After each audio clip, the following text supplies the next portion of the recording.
Uh, let's get in to our next match. Let's move away from the Billy Mays OxyClean and move towards some TVP.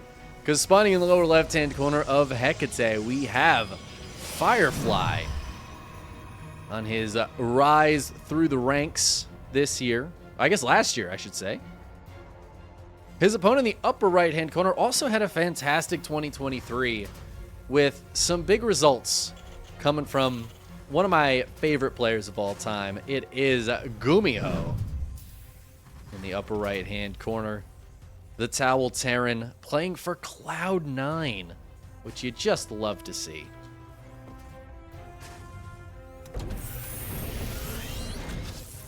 So the question here, what's Firefly going to do? What's Gumiho going to do? Gumiho doesn't necessarily like to play by the rules. That's why he's so much fun to watch. Whenever it's like, this particular Terran thing isn't great, namely mech, Gumiho's like, actually, hold the phone. It's all right. Actually, I can make it work. And then he just has some builds and some stuff. It's really hard to know what to expect with Gumiho. I think that's one of his big strengths as a player. He has some off-kilter builds and some things that feel like they shouldn't be good, but they are good because the other player thinks they're not good. You know what I mean? That's kind of the Gumiho play right there. Is like, find the thing that's good because the other player assumes it's so bad you can't do it. And then do that thing. And execute it beautifully so your opponent just has no shot.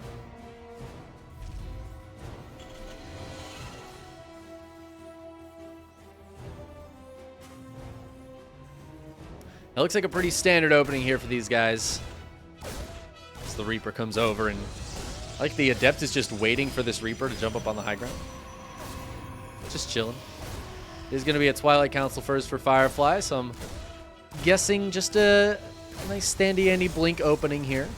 Keep an eye on how many gateways Firefly puts down. See how aggressive he'll get with this opening gambit. Gumiho dancing with the Adept, trying to pick off some hit points. I mean, it's done a great job so far, but then Gumiho, whoa, sticking around too long.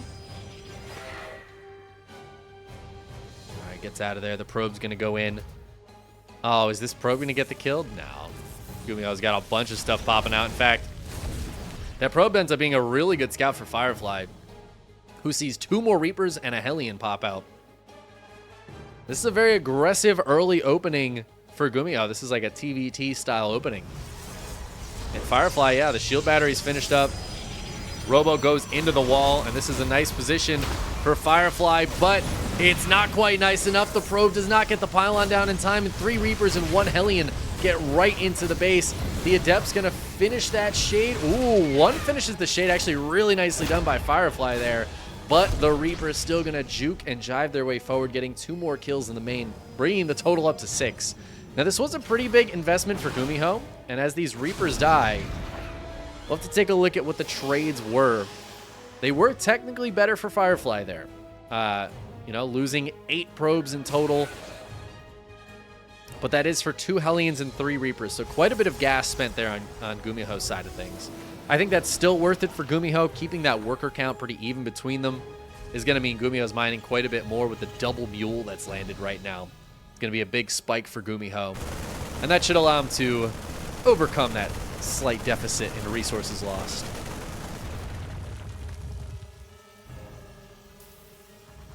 Two more barracks going down here, and no third CC or anything for Gumi. So it feels like he's got a push planned. Nice little 2-base push, perhaps, depending on what his opponent does. Obviously, playing defensively against what he knows is going to be Blink Stalkers makes a lot of sense too, but Firefly is actually the one being super defensive here. Not pushing out at all with the Stalkers, and I feel like that could end up being a mistake. I don't know if he's expecting the Banshee, because he's got the Observer back at home with Stalkers, so I feel like he's expecting Cloaked Banshees here, or perhaps like a Widowmine drop follow-up. It's not either of those things. I think Gumiho did build 1 Banshee, which is going to come in. But I really feel like these Stalkers, or at least that Observer, should be across the map, keeping an eye on things here. Usually you want those stalkers to poke and prod at the front, kill off SCVs like this that are a little exposed. The observer will get here, though, so Firefly is going to know what he's up against. His third base is finishing up, so despite losing those workers, his third is up at a very nice timing here to get into that mid-game stage. Charge on the way, a bunch more gateways going down, and +1 armor started up, so Firefly is planning on going very heavy on the charge lots, it looks like. Big gateway man energy coming out of this one. Where Gumiho has not put down a third base yet. We are 6 minutes in, and ooh, it's going to be 2 more barrackses.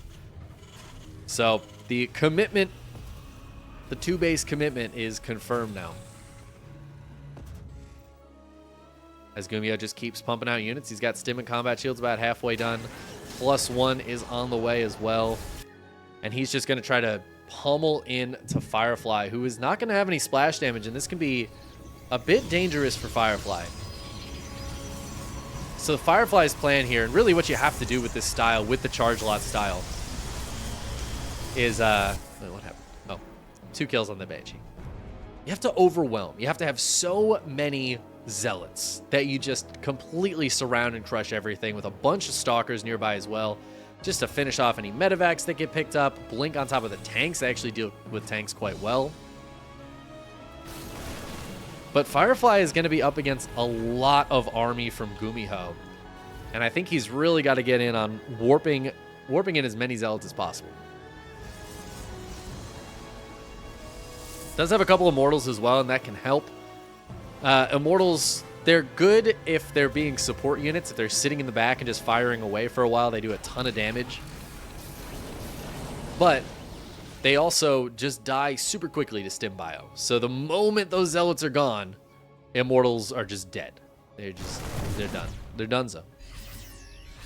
There's also the Raven here, which will have the anti-armor missile. He didn't get the Interference Matrix upgrade. I'm guessing he knows that Firefly likes to play this style rather than a Colossus style. But that anti-armor missile could be huge. Whoa, that is a huge zealot run by. Oh my god, that is massive. So many zealots coming in, even 2 adepts coming in here. And Gumiho is just going to try to get on the repair. There is a space in the wall, but it's not actually being utilized by Firefly right now. He's not focused on this. He is focused a little bit back at home where he's got shield batteries coming up. He does have quite a few force fields, which can be beautiful here. There's the anti-armor missile, though, hitting a lot of these units. I think the tanks could get a nice siege up on this low ground. The zealots have broken in. They're going to get a few SCV kills, but with the medevacs here, that is all they're going to get. That was so many zealots to kill 3 SCVs and not much else. And now Firefly, not watching, lets the units up to the high ground. Gumiho gets in right under Firefly's nose. That super shield battery not being very helpful in this fight, and I think those 3 tanks and this huge group of +1 bio is just going to overwhelm Firefly. And there's the GG. Gumiho takes a strong game number 1. Pretty straightforward at the end of the day. I love the idea of the big zealot run by, but Gumiho, he had that wall ready to go. He got the repair on, and that just, it bought so much time for those reinforcements to come out, for the medevacs to come out, that by the time the zealots did get in, they basically got nothing done. I think in another world, those zealots just clear the natural, kill some reinforcements that have come out, but Gumiho was so on it with the defense, and then that meant all those zealots that should have been in that fight just weren't there, and Gumiho absolutely rolls that fight.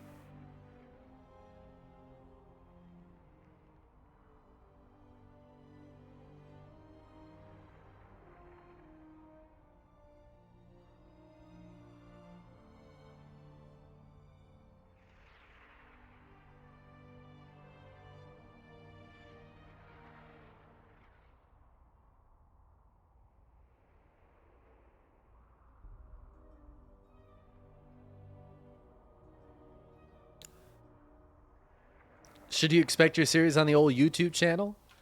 Honestly, Demosthenes, I could put it on there as like a how the pros hold a cannon rush match. I might do that. That could be fun. The failed cannon rush. But it's not even failed. It's, again, well-executed cannon rush. But you know, Firefly. He's really good. You won't do it. I mean, I don't know. There's something to be said for trying to just put like the best games on there, but also more content is better than less content. So I'll give you a solid maybe. I have put historically some, you know, some matches on there that aren't particularly close or are definitely not going to get the views. I put like a best of 11 on there a couple weeks ago, and absolutely nobody watched it because it's like 2.5 hours long. So it could be fun. It's a very short YouTube video, and I don't make money from YouTube, so it really, there's literally no negative for me to put it on there other than the time it takes to make the thumbnail and write a description. So, yeah, maybe. Honestly, I kind of like the idea of putting the Cannon Rush stop onto YouTube. Anyways, this match will certainly go on there. So if you're watching on YouTube right now, make sure to hit that subscribe button. And come follow on Twitch if you want to watch this live. Wow. Now, spawning in the upper left-hand corner of Oceanborn. In Game 2, we have Platinum Heroes Firefly. And his opponent in the lower right for Cloud9, it's Gumiho.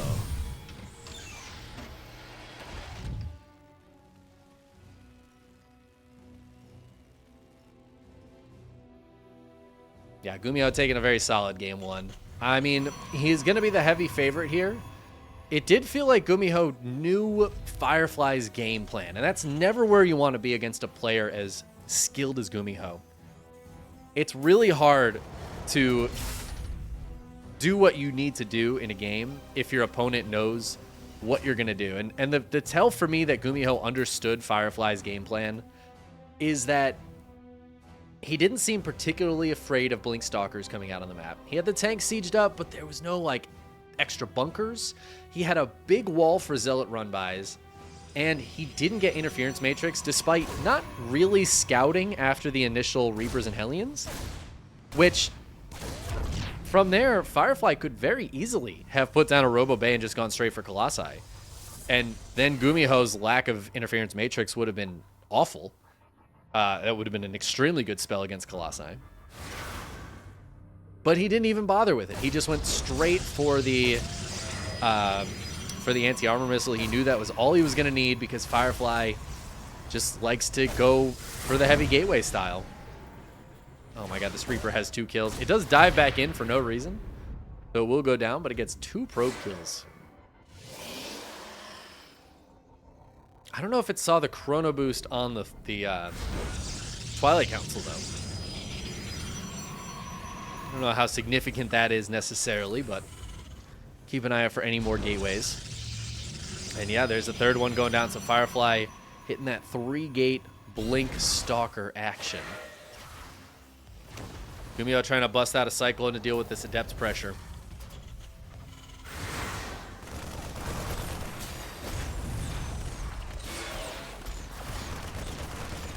And he's going to be able to get one of these Adepts. The second one is going to take a bit of damage, but it should be able to get out of there alive. 30 hit points left. But that's just the start for Firefly. He's got a 4th gate on the way as well, so this is going to be a heavy commitment to Blink Stalkers. That Chrono Boost, it did mean something. And so now Gumiho, he's got to be prepared for this, and he is getting out a Liberator. Not necessarily the best thing against Blink Stalkers. It can be decently useful in zoning away the Stalkers at least a little bit. Honestly, it might be more useful across the map to try to distract Firefly while the Blink Stalkers are coming in, but I don't think Gumiho knows exactly what he's up against here. We'll keep an eye out if he puts down a bunker, but there's still no bunker at the front, or certainly not on the high ground here.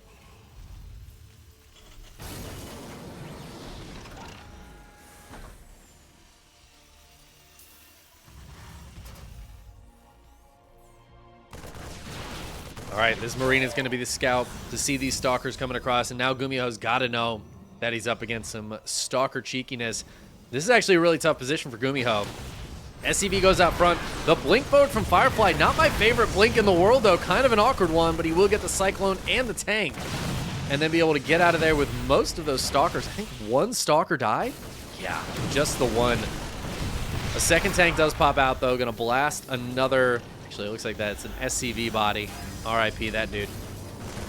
Marines trying to hold the high ground here, but the tank, it gets sieged up, gets one shot off the Marines. Kill the Warp Prism, though. That's pretty huge. But is it enough here for Gumiho? He's got another tank about to pop. Just a handful of Marines left, but most of the Stalkers have gone down. No extra micro with that Prism. Meanwhile, on the other side of the map, it looks like that Liberator did get some damage done. 6 kills, distracted Firefly. I'm guessing that's why a few of those Stalkers died, is because Firefly was looking back at home, and now he goes in for the tank, but he doesn't even get the tank, and Gumiho just straight up holds that. It looks so dicey, no bunker, but killing the Prism when it got to the high ground, distracting Firefly at that crucial moment, which is, again, probably why he was able to kill the Prism. Firefly looked back home, warped in Stalkers back home to deal with that Liberator, and then probably looked back. The Prism was dead. Most of the Stalkers were dying, and he was just in an awful spot from then on. Firefly going for the blink against Gumiho, and no dice. 2-0. Gumi takes it.